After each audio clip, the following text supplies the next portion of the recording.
Welcome back to the KOM Morning News. It's Wednesday, and that means it's time for another Wildcat Wednesday. Today, we'll be learning about a healthy start to the new year with S.M.A.R.T goals.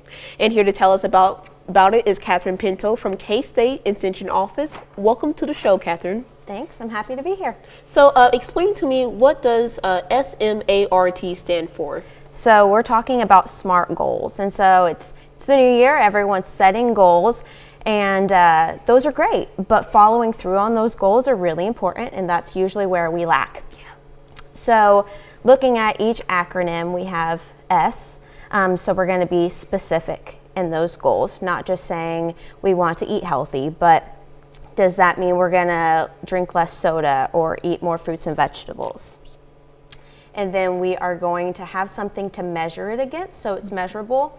So again, going back to eating healthy, drinking less soda or whatever sugary beverage it is, how are you going to track that?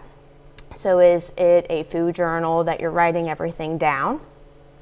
And then they are attainable. And so, meeting yourself where you're at and not having this huge goal. I think that's usually where people set themselves up for failures, because they put this big goal and then they don't reach it and they throw in the towel altogether. Yeah. And so have something that is attainable. So if you drink 10 Dr. Peppers a day, and maybe we're going to cut it down to 5. So something that is attainable for you. And then we're going to be realistic.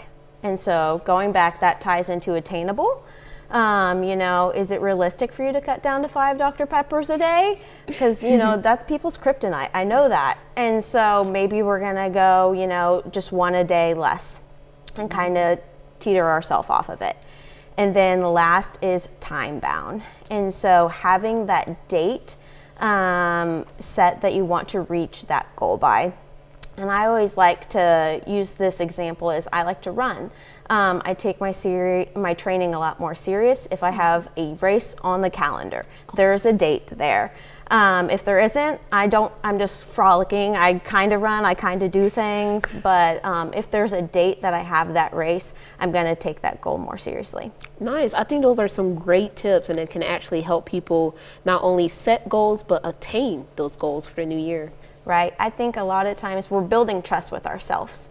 We set a goal, and then every time we haven't met that destination, we just think we never can. So set small goals along the way, build that trust, and then you'll get to that overall big goal. Nice. Is there any way I can contact you for any information? Yeah. So you can go to our Wildcat Extension District Facebook page, or my email is going to be kdpinto@ksu.edu.